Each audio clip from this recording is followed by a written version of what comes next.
Michael and Alana continue to have profound conversations on the couch in the living room of Mike's San Francisco condominium. Day turned to night as they gazed upon a gloriously big setting sun, followed by a luminous evening lit by pulsating planets and stars.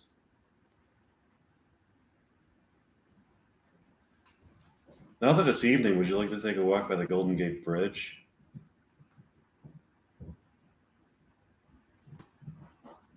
Sure, Mike. Michael and Alana walked to the Golden Gate Bridge where they continued their conversation. Look over there, Leilana. I see it. It looks exactly like you. All of a sudden, a man who exactly resembles Mike walks up to Mike and Leilana. Hi, people. You are my exact counterpart. I'm the person who is writing the very script that you and Leilana are in. Wow, Mike, this is fascinating. How do you enter into your own script as a character? That's the power of writing. A writer creates a reality of his own that exists alongside tangible human reality. These parallel realities manipulate each other. The world of the imagination is created by the subconscious and the conscious, collaborating to achieve goals in both the material world that we inhabit and non-material planes of existence from which this temporary reality has emerged. That is the reality that you inhabit. It is a reality that I created. Far out, Mike. I have an idea for you and Leilana. If Leilana filmed a documentary about my quest to meet Winona Ryder, the person who I feel that I'm predestined to be with, maybe Winona Ryder would see this movie and see why she was meant to be with me. You could film it here in San Francisco. I think that's a great idea. Winona Ryder grew up around here. Yeah, Winona Ryder is from Petaluma. Okay, that'll be amazing. I agree with that. They continued talking and went back to Mike's condominium.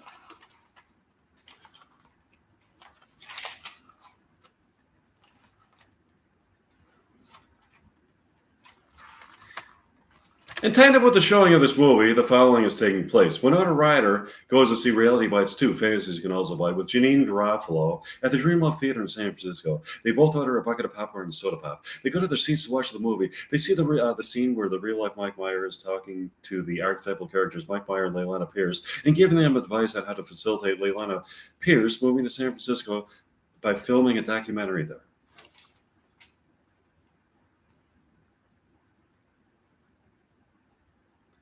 It's always interesting to watch yourself in a movie, isn't it, Janine?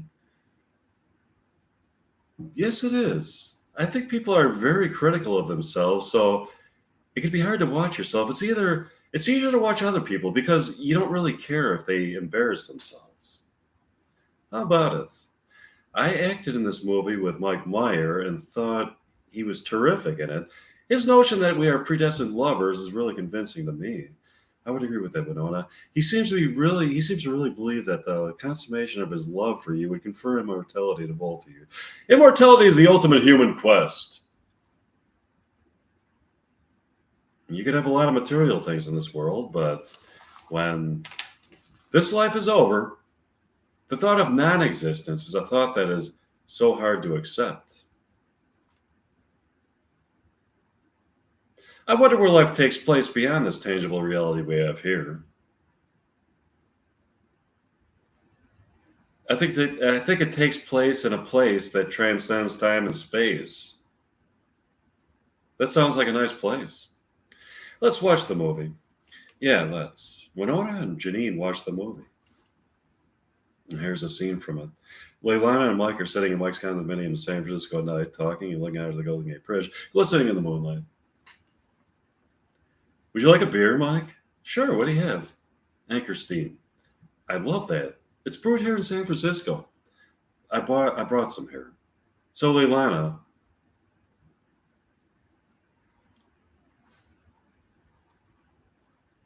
You like the idea of filming a documentary about Mike Meyer's quest to meet Winona Ryder? Yes, I do. But I have to finish filming my filming of my documentary of the American buffalo in Texas. I'm stuck in Texas for a while. Can you film this for now and then return to that later, perhaps? No, I have to finish it. I am contractually bound. That sucks. Also, I want you to appear in my theater productions of William Shakespeare plays. Can you appear in them while you are filming your documentary? Yeah. Would you like to practice some William Shakespeare dialect tonight? Sure. Mike and Leilani practice again. Here's an excerpt. Mike and Leilani thoroughly enjoyed performing their William Shakespeare dialogue and sat on the couch, thinking, looking out of the Golden Gate Bridge out of the ocean near the Golden Gate Bridge. Suddenly, the phone rang. Mike answered it. Hello? Yes, this is Mike. What? That's terrible.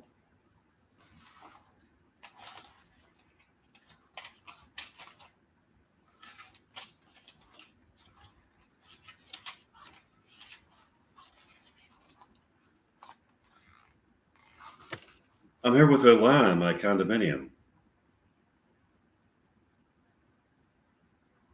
That's really bad news, Penelope. I'm devastated.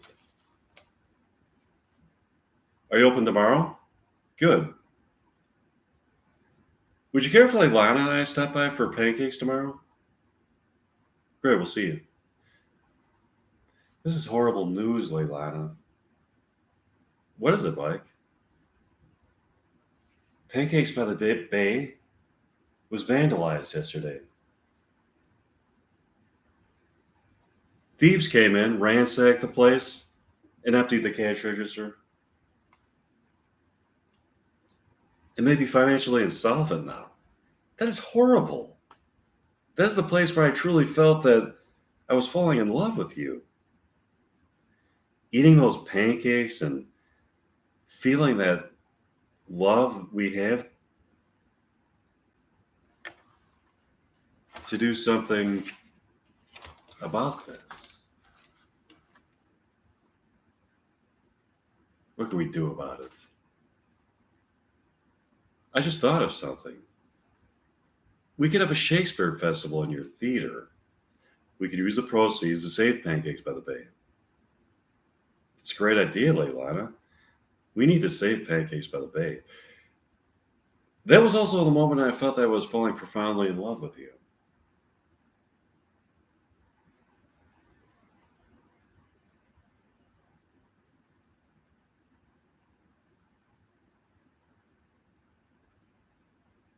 I could have pancakes at any other restaurant in America, and they wouldn't have the same taste sensation that those pancakes had because, in my mind, I associate them with platonic love. I agree. Would you like to praise some more William Shakespeare, Dolly? Yeah, let's. This really motivates me to go into acting, Mike. I want to save Pancakes for the Bay, and I want to preserve the beauty of our love that is inextricably bound to their pancakes. I agree. Michael and Atlanta practice more William Shakespeare dialogue. Michael and Atlanta thoroughly enjoyed performing the William Shakespeare dialogue and sat on the couch in Mike's living room and to talk. This is such an exhilarating experience to act with you, Leilana. It is for me too, Mike.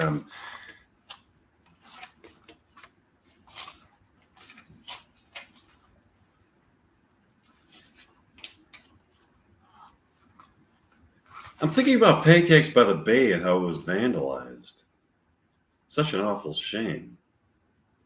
I know.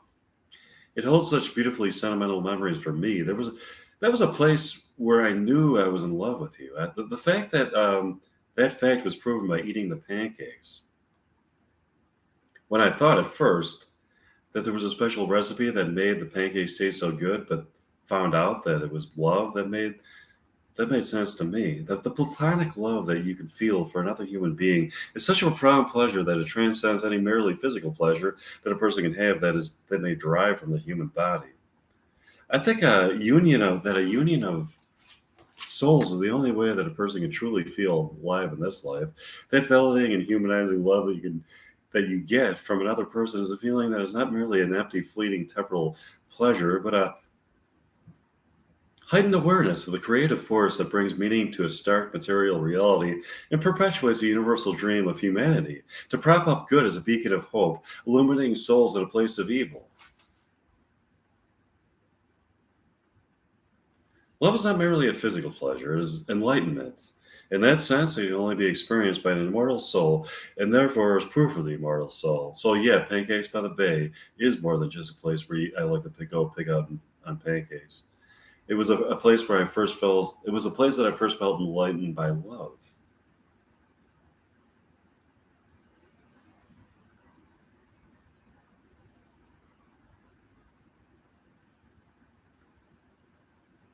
Do you feel like taking a walk by Pancakes by the Bay to see what condition it is in? Yeah, let's.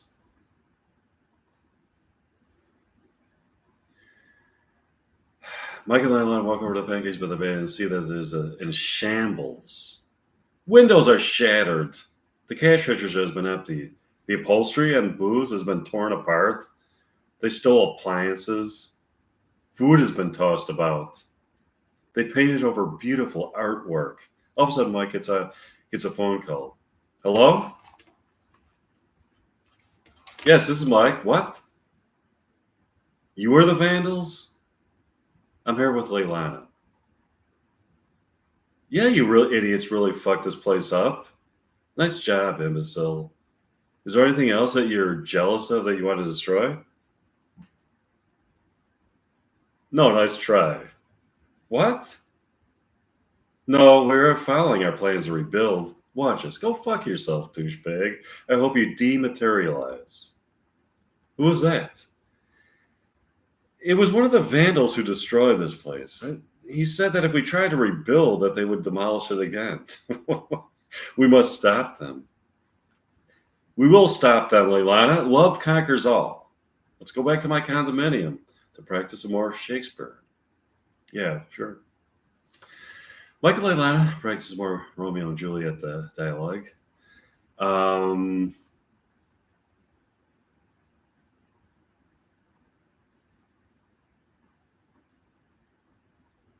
you are such a wonderful actress, Leilana. I think that if we put on plays in my theater, we most certainly raise money to save the theater.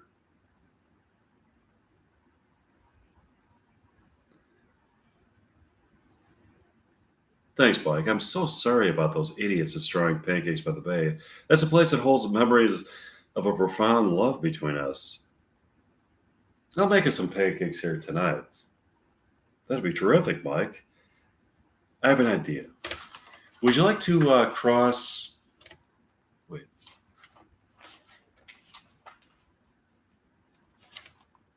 Over into reality from the realm of fiction to see if Mike Meyer is with Winona Ryder yet? Let's go. How do we cross over into reality? Grab on to me, Leilana. We'll soon be transported to reality through a psychic tunnel that I have discovered in deep meditation where fiction materializes into reality. Michael Leilana suddenly appeared in Mike Meyer's home where he is writing the very script that they are in. Hi, fictional me. Hi, Leilana. Are you enjoying the suspenseful moments that I am writing into the fictional reality that you inhabit? Yes, but we hope that you write Pancakes by the Bay back into our reality. That's where the suspense lies. You'll soon find out what is to come next. Have you met Winona Ryder yet? It is my destiny. I'll meet her. I hope you write a happy ending for Reality Bites too, Mike. It's a suspense. You'll find out. Michael Leilani went back to Mike's condominium and praised more William Shakespeare dialogue. Michael Leilani pressed back over into fiction.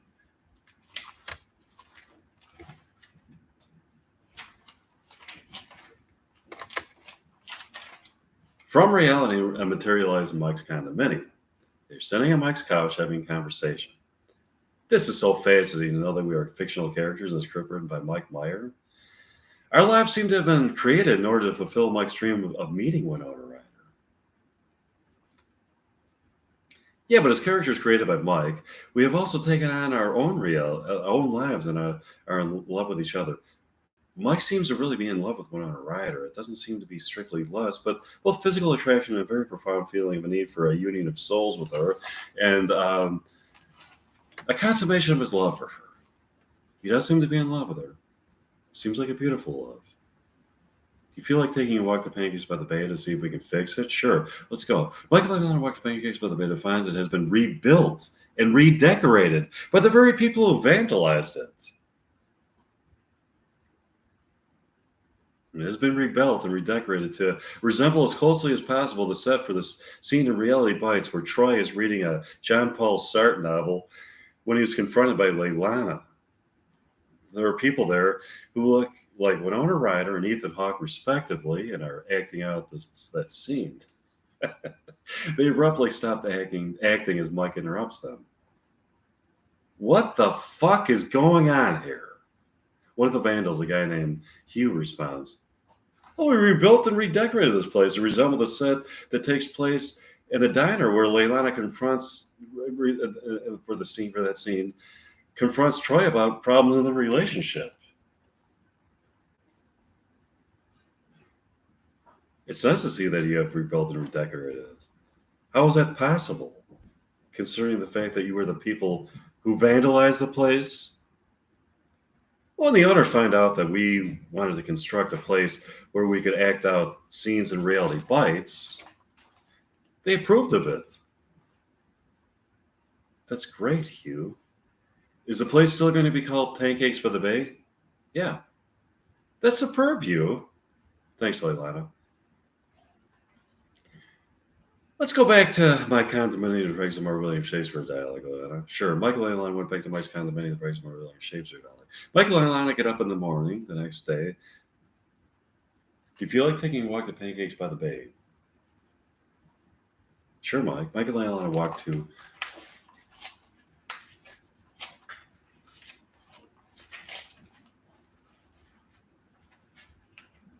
Pancakes by the Bay to see Hugh there with the former owner, a guy named Harlan.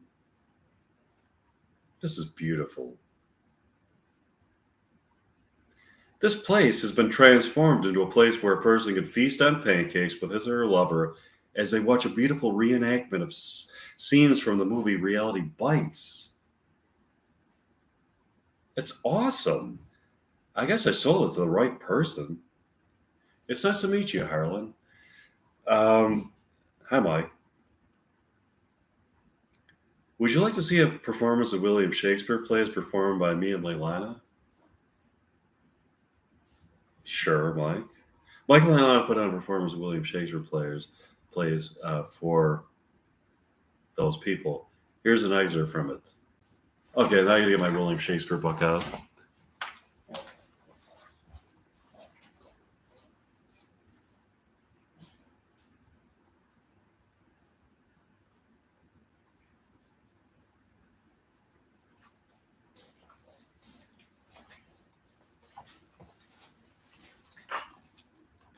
Midsummer Night's Dream, Act 2, Scene 2, Scene 1, A Wood near Athens. How now, spirit, whither you wander, over hill, over dale, through bush, through briar, over park, over vale, through flood, through fire. I do wander everywhere, swifter than the moon's sphere. Okay, now, let's see. So that was All's Well That Ends Well. Scene 2, Paris, the King's Palace. The Florentines and Genoese are by the ears, have fought with equal fortune and continue a braving war. So it is reported. Most credible. We here receive it certainly vouch from the cousin Austria, with caution that the Florentine will move us for speedy aid, wherein our dearest friend prejudicates the business and would seem to have was making it out. The next would be let's see, the Taming of the Shrew, Act 2, Scene 2, Venice Street. Certainly, my conscience will serve me to run from this Jew. The fiend is all. I don't know, whatever the Merchant of Venice. Well, that was the Merchant of Venice. Let's see. Much Ado About Nothing. Act 2, Scene 1. With a good leg and a good foot. No, okay. I'll see. Let's see. Romeo and Juliet, Act 2, Scene 2, Capulet's Orchard. And Romeo. Each has the scars that never felt the wound. And a Juliet above at a window. But soft. What light through yonder window breaks? It is the east. And Juliet is the sun. Arise, fair sun, and kill the envious moon who is already sick and pale with grief, that thou her maid art more fair than she. Be not her maid, since she is envious. Her vestal ivory is but sick and green, and but fools do wear it. Cast it off. It is my lady. Oh, it is my love. Oh, that she knew she were. She speaks, yet she says nothing. What of that? Her eye discourses, I will answer it. I am too bold, 'tis not to me she speaks. Two of the fairest stars in all of heaven, having some business to entreat her eyes till they twinkle in their spheres. What if her eyes were there, they in her head? The brightness of her cheek would shame those stars, as daylight doth a lamp. With the air, through the airy region stream so bright, that birds would sing, and think it were not night. See how she leans her cheek upon that hand. Upon her hand. Oh, that it were a glove upon that hand.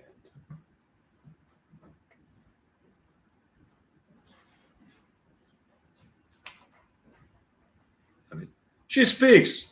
Oh, speak again, bright angel, for thou art as glorious to this night being over my head as the winged messenger of heaven unto the white avatar of the wondering eyes of mortals that fall back to gaze at him, when he bestrides the lazy pacing clouds and sails upon the bosom of the air. Oh, Romeo, Romeo, wherefore thou, Romeo?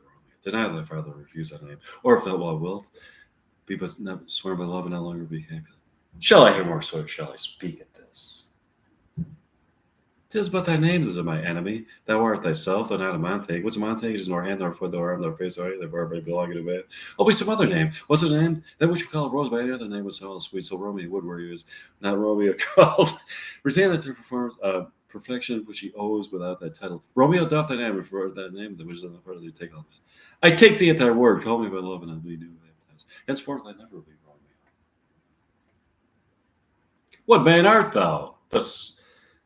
That thus so bescreened the night so stumbles on my castle? By name I know not how to tell thee who I am. My name, dear saint, is hateful to myself, because an enemy to thee. And I had written, I would tear the word. My ears have yet drunk 100 words of thy tongues I ring. Yet I know the sound, and art thou not Romeo, I hand to Montague? Neither fair the maid, if either of these. How canst thou hither tell me and wherefore the orchard walls are high and hard to climb, and the place death considering with our art? If any of my kinsmen find thee here.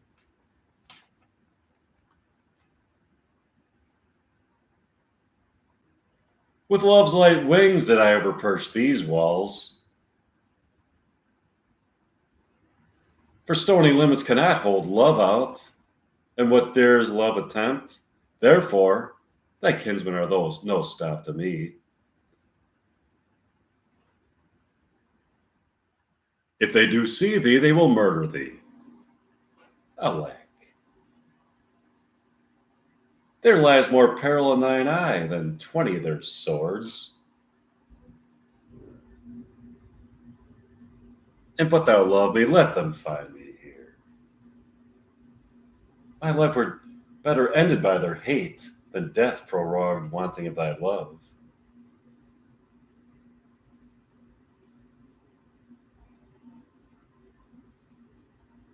By whose direction foundst thou out this place?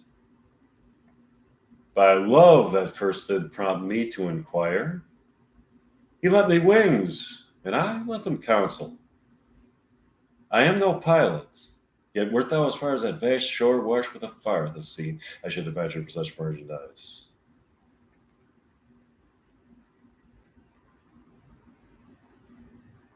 Lady, by yonder blessed moon I swear that tips with silver all those fruit treetops. I'll swear not by the moon, the inconstant moon, that monthly changes in her circular orb, lest that thy love prove likewise variable. What shall I swear by? Do not swear at all. Or if thou wilt, swear by thy gracious self, which is the God of my adultery, and I'll believe thee. By her still love. Well, do not swear. Although I joy in thee, I have no joy in this contract tonight.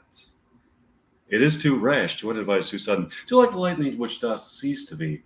Ere one can say it lightens, sweet good night. This bud of love by summer's ripening breath may prove a beauteous flower when next we meet. Good night, a sweet repose and rest. Oh, wilt thou leave me so unsatisfied? What satisfaction canst thou have tonight? The exchange of thy love's faithful vow for mine.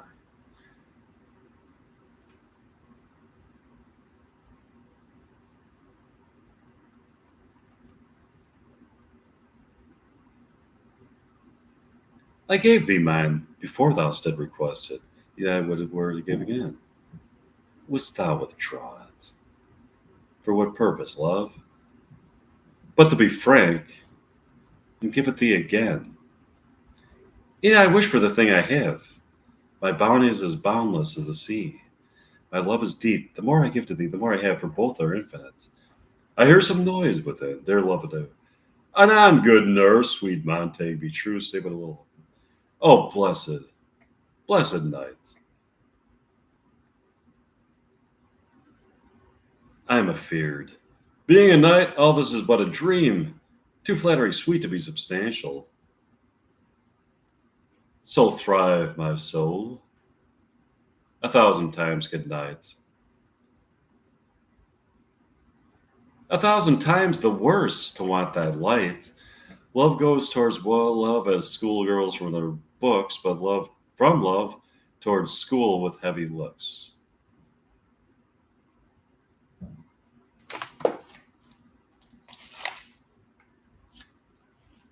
I'm going to just go to the end of the play.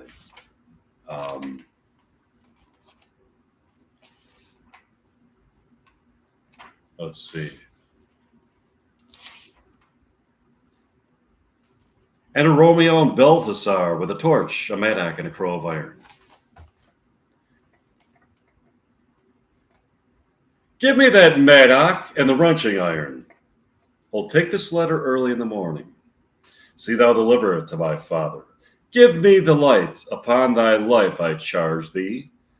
Whatever thou hearest or seest, stand all aloof, and do not interrupt me in my course. Why I descend into this bed of death is partly to behold my lady's face,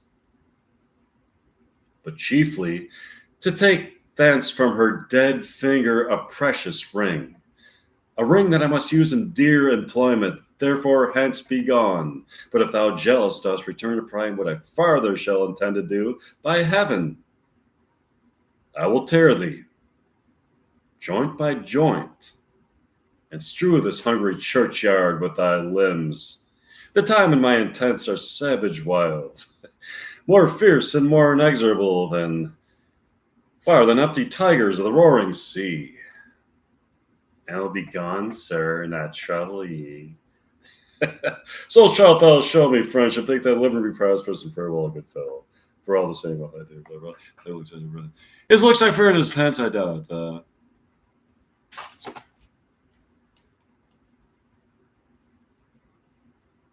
Right to the end of the play. Okay. This letter doth make good the friar's words. Their course of love, tidings of her death. And here he writes that he did buy a poison of a poor apothecary, and therewithal came to this vault to die, and lie with Juliet. Where be these enemies? Capulet, Montague, see what a scourge is laid upon your hates, that heaven finds means to kill your joys with love. And I, for winking at your discords too, have lost a brace of kinsmen.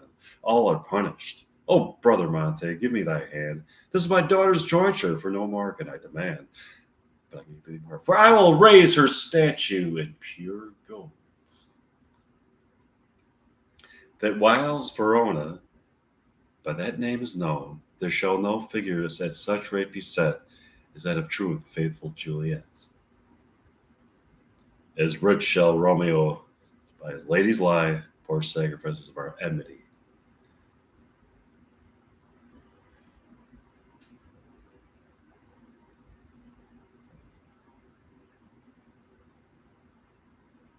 A gloaming peace this morning with it brings.